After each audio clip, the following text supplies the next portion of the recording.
Hello everyone, and welcome to another Idiot Games Direct, this time for September 2020.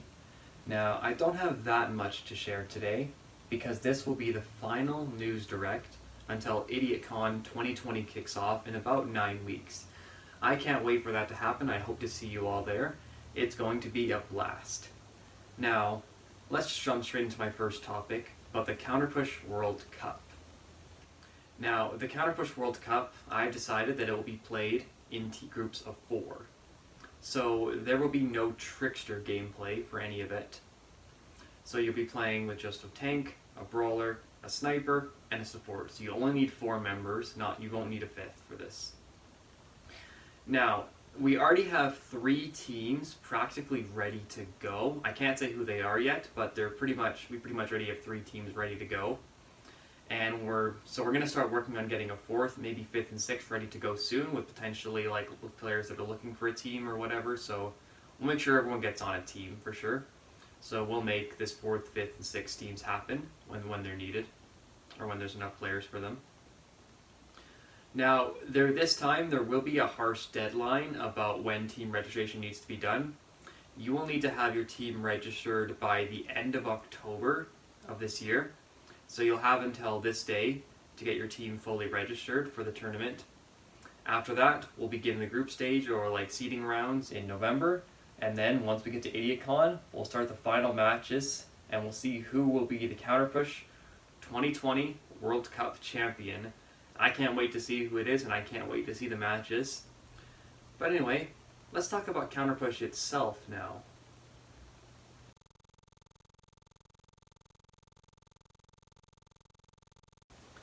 Okay, now I want to start out by saying that this will likely be the final Counterpush update for 2020, and that there will likely be no more feature updates until 2021.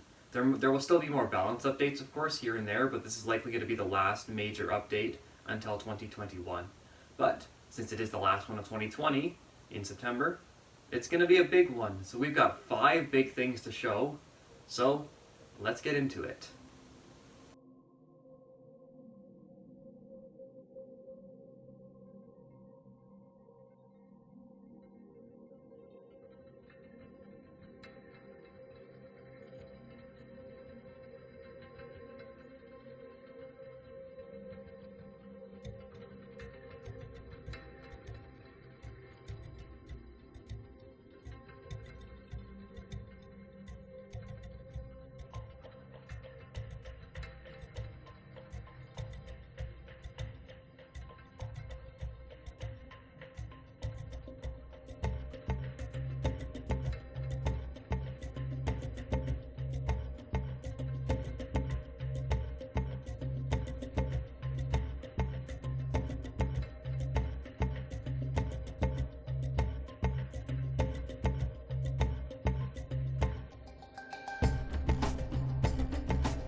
So, what did you guys think? This new update is going to add 3 new maps to the pool. The first of these is a new single push map called Quaternary Mines. Now, the first point is mostly flat, but there is it's sort of like 2 levels, where there's like a lower level and then an upper level with some areas connecting the two. That upper level has quite a few bridges as well, connecting the different areas on the upper floor. So it's kind of like a 2-floor system for the first point. The second point starts out a bit open, but then you go into a narrow tunnel, and then you're on a big bridge area. You really don't want to fall off that bridge. It might be scary, who knows. And the third point is a bit of like a horseshoe, so like you go around a big turn, and then there's also some areas to stand on both sides of the horseshoe, both inside and outside. I think it's going to be a really cool map, so once again, Quaternary Mines, an old mine, and yeah, it's going to be a cool map. The second map to be added is called Planet Q. It's a weird planet that I really don't know much about, but anyway, we're going to be playing on it. It is a new circle push map, so it has 3 mini maps. So starting with Spacecraft, the first one, is basically like your space shuttle before you're, landing at the planet. So you're just traveling through space and also, fighting some red or blue guys in your spaceship, with the circle push points being at the middle, and the planet's the engine area of the ship. The second point is called Surface. You land in your little shuttle as well, and then you go through the little tree area around some giant rocks, and you'll find the circle push points. So nothing much to say about this one. The third point is really cool though. It's called Core. Now, this is the only circle push point in the game to use rotational symmetry instead of mirroring. So no matter if you're on blue or red side or left or right side, you're going to do the same thing when you leave spawning. You're going to make a right turn, go straight, and then go left or go straight to point. So it will not be mirrored like the rest of the maps are. So this one is rotational symmetry instead of mirror. So I think that's a really cool one just for this single point. Of course, the points are also diagonal to each other as well, so that's another cool addition. But anyway, enough about the map itself. So now it's the core, so it's the center of the map, or the center of the planet really, where the rotations are. And there's also lava surrounding it, so you really don't want to fall into that either. There's only 4 ways into the big hub mid area. It's like 2 for one team and 2 for the other. So be careful in that middle area, especially when you're trying to traverse into the core giant area. Alright, and that leads us on to our third map. This one was named and helped build Kelton Craft did most of the work for this one. I did most of the coding for it and helped with some areas. So it's really Kelton Craft's map to be added. It's called Necroville. And I know this question is about to come up. Yes, it is abandoned. I know, another addition to the big meme about all my maps being abandoned, but hey, it had to happen at some point. I had to add another one. So, anyway, enough about the lore. It is a giant map, so it's our biggest capture push map yet, I believe. It's both bigger than Library and the Nether. I believe also one of the biggest maps in terms of surface area, and maybe in terms of walking area. I'm not sure, I didn't really measure it, but it might be the biggest in terms of walking area. But it uses up 11 by 11 chunks, so it is very big. Anyway, you start out in a little cabin in the woods, go through some creepy woods with all the leaves gone because, nothing happens there anymore. Just some old abandoned trees. Then you go into the cemetery for the first ring. Now, you gotta be careful here because it is very, very closed off, and there's only one way into the cemetery and one way out. There's only 2 entrances, one on each side. So you gotta be really careful about those choke points. Go through the marketplace into the second ring, which is in like a courtyard surrounded by a bunch of houses. You gotta be careful. Some of these houses you can actually go inside of, as well as one of them has the defender spawn. Now, I think it's gonna be a really, really cool map, and I can't wait to see it played. I can't wait to see all 3 of these played, actually. So, once again, Quaternary Mines for single push, Planet Q for circle push, and finally, Necroville for capture push. So 3 new maps being added, the 4th, 4th, and 3rd respectively, in their map sets. But anyway, that's not all, because I've got 2 more things to show still out of the 5. So let's take a look at them.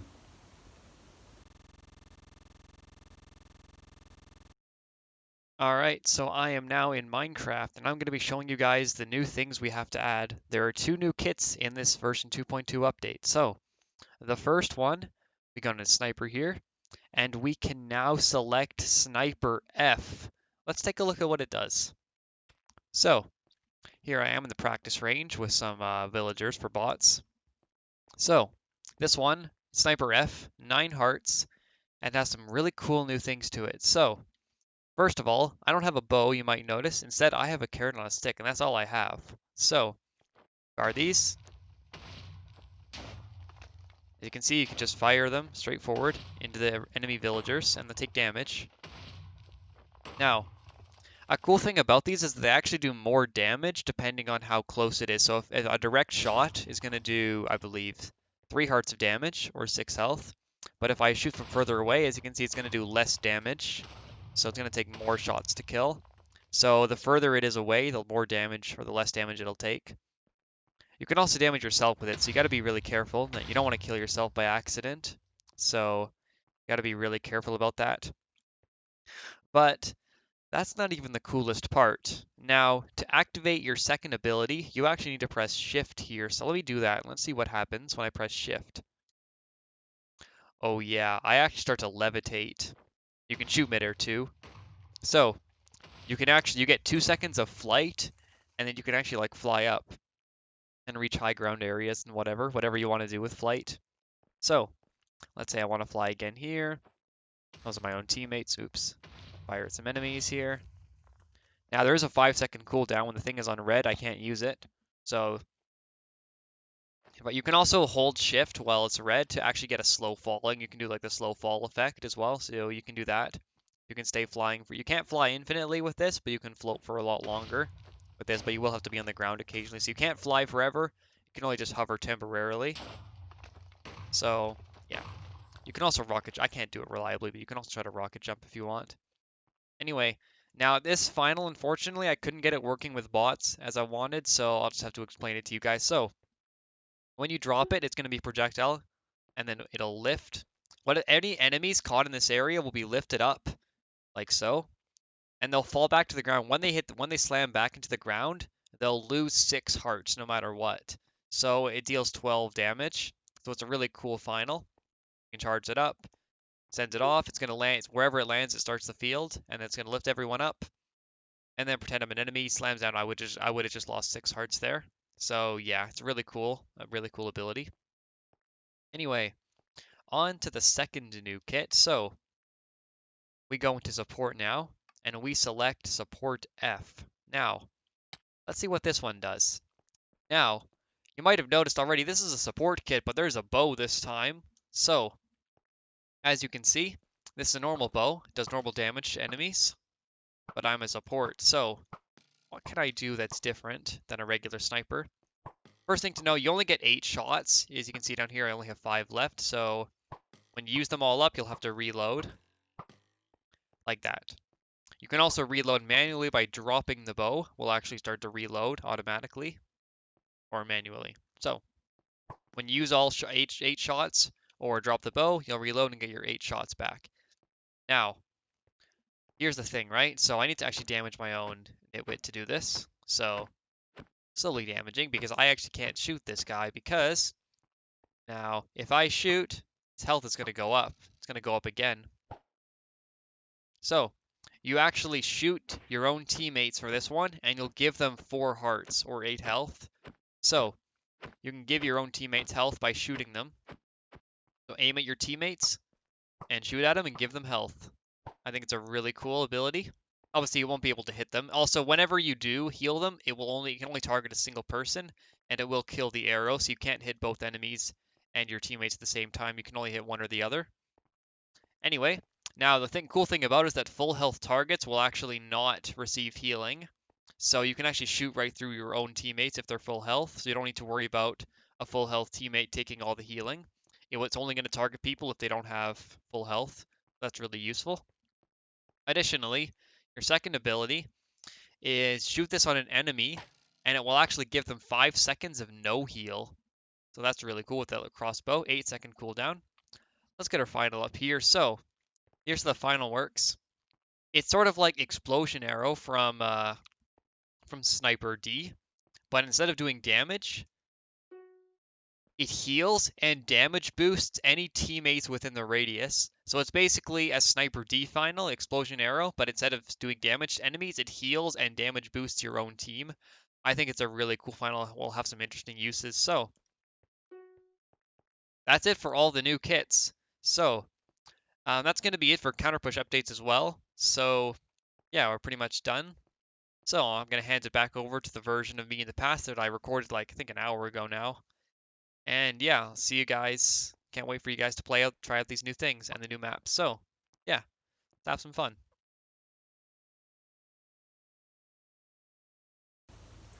I hope you guys enjoyed that.